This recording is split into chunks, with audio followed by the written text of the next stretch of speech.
අද අපි කතා කරන්නේ child selectors ගැන සම්පූර්ණ ගයිඩ් එකක්. එහෙනම් මේ වීඩියෝ එකේ එක තප්පරයක්වත් මිස් කරන්න එපා. අපි එහෙනම් කෙලින්ම යමු වීඩියෝ එකට.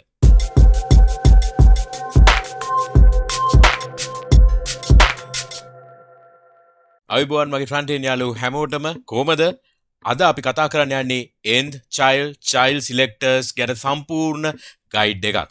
එහෙනම් channel එකට අලුත් නම් subscribe කරලා MCodes family එකට එකතු වෙන්න. අපි කෙලින්ම යමු එහෙනම් demo එකට. හරි. මම මේ create කරපු HTML page එක ගැන මම පොඩ්ඩක් කියන්නම්. මම මෙතන SVG 8ක් විතර ගෙනල්ලා තියෙනවා. ඔයගලන්ට පේනවා මම මෙතන output එක බැලුවොත් 8ක් විතර තියෙනවා. මම මේ SVG මේ code එක තමයි මම මේ ගෙනල්ලා තියෙන්නේ 8ක් විදිහට මම මේක දාලා තියෙන්නේ. හරි. එතකොට මම මේ වගේ images 8ක් ගෙනල්ලා තියෙනවා. ඔයගලන්ට පේනවා මේ 8ම මෙතන තියෙනවා. හරි. මම කෙලින්ම යන්නම් එහෙනම් CSS එකට. මම style එක මම ලියලා තියෙනවා body එකට flex කියලා. ඒතර මේක හරි center වෙන්න මම මේක ලියලා තියෙනවා. center කරන විදිය මම මගේ වීඩියෝ එක මම ගෙනල්ලා තියෙනවා. ඔයගලන්ට ඒකත් බලන්න පුළුවන්. හරි. පළවෙනි එක අපි කතා කරන්න යන්නේ මෙහෙමයි. දැන් ඕගොල්ලන්ට මතක ඇති මුලින්ම මම මේක පොඩ්ඩක් යටට ගේන්නම්. ඉරලා මම මේ විදිහට කරනවා. හිතන්න ඕගොල්ලෝ ඇන්කර් ටැග් එකක් ඕගොල්ලෝ සාමාන්‍යයෙන් කලර් කියලා ඕගොල්ලෝ ලියනවානේ. ඇන්කර් ටැග් එකකට කලර් එකක් දෙන්න කියලා. හරිද?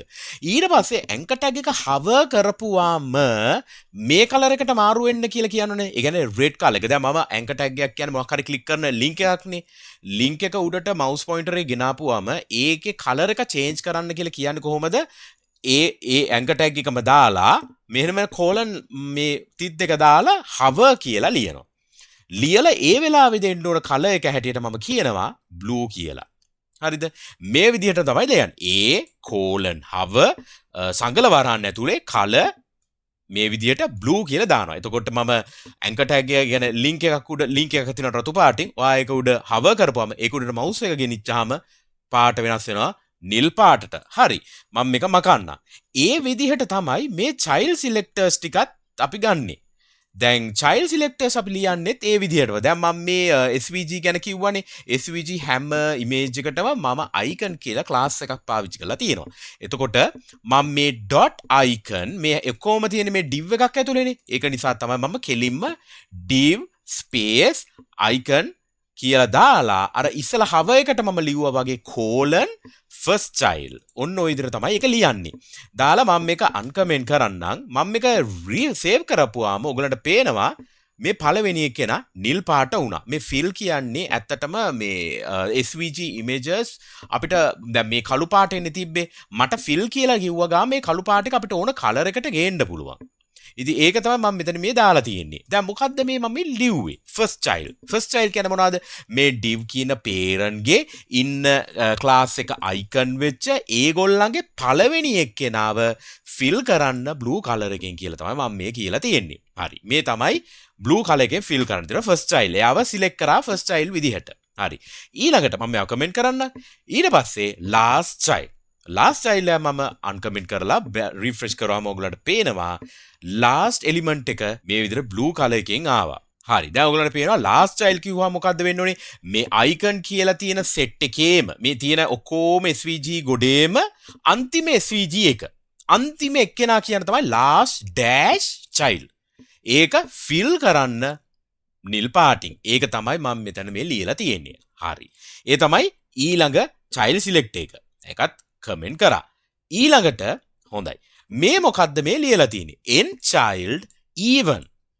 මේ even කියලා අකුරු ටික මම ලිව්වේ මේ even කියලා තියෙනනේ odd even numbers. ඒ කියන්නේ දෙකෙන් දෙකට යන number 2 4 6 8 ඒ විදිහට.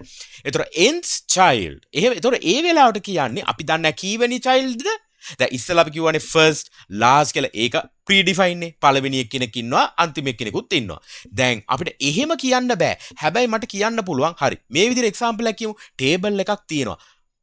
row දෙවෙනි row එක මේ හතර ඒ කියන්නේ දෙකෙන් දෙකට තියෙන rows alternatively color මාරු වෙලා තියෙන්න ඕනේ. මොකද එකම විදිහට table එක තියෙම ලස්සනක් නෑනේ. ඒතර ඔයගලන්ට දෙකෙන් දෙකට rows පාට වෙන්න ඕන නම් ඔයගලන්ට මෙන්න මේ nth-child even කියලා දැම්මනම් දෙකෙන් දෙකට මේක color වෙලා එනවා.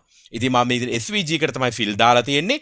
ඒ වෙලාවට ඒ වගේ table එකක් දැම්මනම් background කියලා ඔයගලන්ට color එකක් දෙන්න පුළුවන්. ඒතර මම මෙතන කරලා තියෙන්නේ even කියලා තමයි දාලා තියෙන්නේ nth-child. ඒතර මම මේ icon දැම්මා, colon දැම්මා, nth-child even දාපු ගාම even තියෙන ඔක්කොම ටික දෙනවා. මෙතන even දෙන්න ඕනේ. මෙතන අපි වෙන ඉලක්කම් ලියන්නේ නැහැ. even කියලා අකුරෙන් ලියනවා. capital මුකුත් නැහැ. simple අකුරෙන් ලියන්නේ. හරිද? හරි. මම මේක comment කරනවා. ඊළඟ එක්කෙනා uncomment කරලා save කරනවා. දැන් මොකද්ද මේ ලියලා තියෙන්නේ? odd. even එකේ අනිත් පැත්ත. odd numbers ටික ඔක්කොම පාට කරනවා. 1 3 වෙනි ඉලක්කම 5 වෙනි ඉලක්කම ඒ විදිහට 7 වෙනි එක ඒ විදිහට මේ විදිහට fill වෙලා එනවා. ඒ කියන්නේ nth-child එකේ odd number එක. හරි. දැන් ඊළඟට අපි දැන් firstchild කතා කරා, lastchild කතා කරා, ඊට පස්සේ even odd පාවිච්චි කරා. කතා කරා. හරි. දැන් ඊළඟට මම මේ කරන්න යන්නේ දැන් මේ images set එකක් තියෙනවානේ. මට මේ images ලගේ දෙවෙනි එක්කෙනාව color කරන්න ඕනේ කියලා කියනවා. වෙන මොකෙක්වත් නෙමෙයි. දෙවෙනි එක්කෙනාව. දැන් පළවෙනි එක්කෙනාව පාට කරා, last එකේනා පාට කරා. හැබැයි මම දෙන්න ඉලක්කම 90 යා පාට වෙන්නේ කියන්නේ කොහොමද? nth-child දාලා වරහන් ඇතුලේ 2 කියලා දානවා. මට දෙවෙනි එක්කෙනා පාට වෙන්න ඕනේ කියලා. බලන්න දෙවෙනි එක්කෙනා පාට වුණා. හරිද? ඒ විදිහට. දැන් ඒක එහෙමයි. හරි. ඊළඟට තියෙනවා අලුත්ම කතාවක්. ඒ තමයි n+1. මෙතන n කියන්නේ මොකක්ද? දැන් අපි මුලින්ම මේක uncomment කරලා run කරමු. මොකද්ද මෙතන උනේ? n+1 කිව්වහම ඔක්කොම ටික පාට වුණා. මම මෙතන n කියලා තිබ්බනම් මොකද වෙන්නේ? ඒකත් එහෙමම තමයි. n+1 කිව්වහම මොකද වුනේ? ඒත් වෙනසක් නෑනේ. හරි. n+2 උනොත් මොකද වෙන්නේ? මෙයා නෙමෙයි දෙවෙනි එක්කෙනා ඉඳන් ඔක්කොම පාට වෙනවා. ඒතර ඔයගොල්ලෝ හිතන්න තුන්වෙනියා දාපුවම එතන ඉඳන්ම හතරවෙනියා කිව්වම හතරවෙනි එක්කෙනා ඉඳන් එයා ඉඳන් 4 1 5 6 7 8 ওই විදිය. දැන් පස්වෙනි එක්කෙනා කිව්වම පස්වෙනි එක්කෙනා එක. ඒතර කවුද මේ n කියන ඉලක්කම? මේ n පටන් ගන්නෙ හරියට කවුන්ටර් එකක් වගේ. කවුන්ට් කරගෙන යනවා. ඒතර n පටන් ගන්නෙ බිඳුවෙන්. මෙන්න මේ බිඳුව වගේ. n කියන එක වෙන තියෙන්නේ 1. මේක බිඳුව වගේ.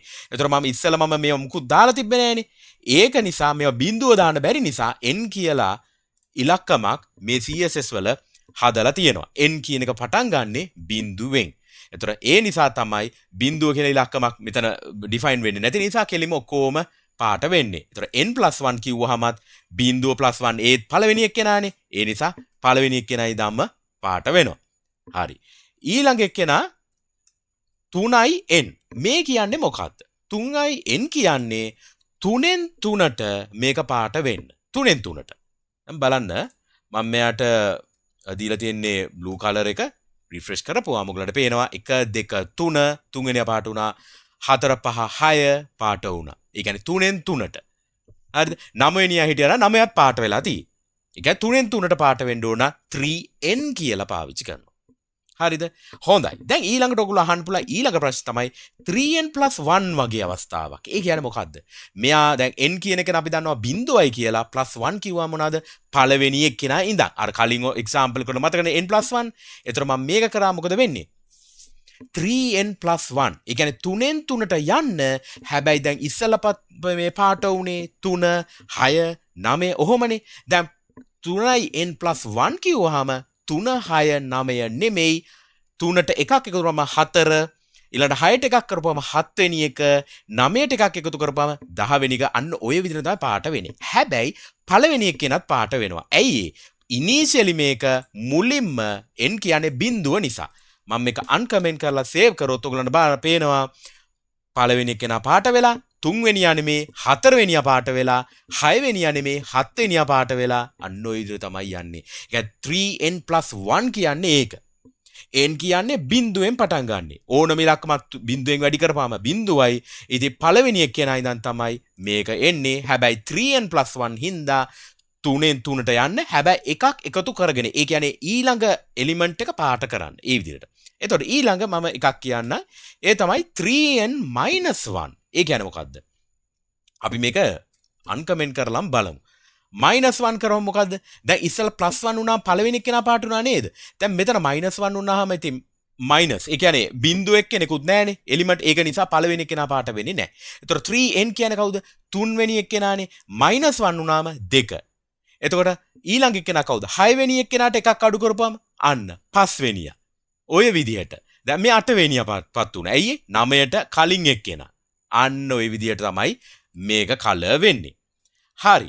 ඉතින් ඕක තමයි අද කතා කරන්න අද මම හිතාගත්තේ nth-child කියන CSS selector එක.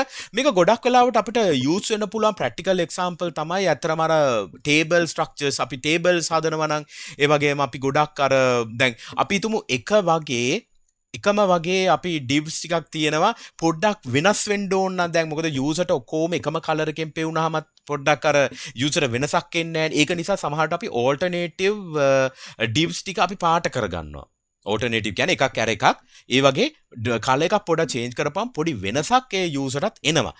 අන්න ඒ නිසා තමයි අපි මේ nth-child කියන කෙනාව මේ use කරන්නේ. ඒ වගේම තව අවස්ථාවක් එන්න පුළුවන් අපිට padding bottom එකක් එක්ක margin bottom එකක් දෙන්න ඕන නම් මෙන්න මේ div එකට පස්සෙක් කෙනා කියන්න. අන්න ඒ වගේ වෙලාවටත් අපිට මේ nth-child use කරගන්නත් පුළුවන්. හරි. ඉතින් practical example තමයි මම කිව්වේ ඕගොල්ලන්ට real example. ඒතොර ඒ වලට අපිට මේ nth-child use කරන්න පුළුවන් කියන එක. හරි. එහෙනම් මම හිතනවා ඕගොල්ලන්ට මේ සම්පූර්ණ වීඩියෝ එක දේවල් තේරුම් ගන්න නැති මේ child selectors ගැන. එහෙනම් මොනවා හරි දෙයක් තියෙනවා නම් මේ ගැන ගොඩක් දේවල් දැනගන්න කමෙන්ට් එකක් දාන්න. මම අනිවාර්යෙන් කමෙන්ට් රීඩ් කරනවා. එහෙනම් channel එක subscribe කරන්න, වීඩියෝ එක හොඳයි නම් like එකක් දාන්න. ඊළඟ වීඩියෝ එකේ හම්බ වෙනකන් හැම දිනාටම ජය වේවා. cheers අපි ගියා.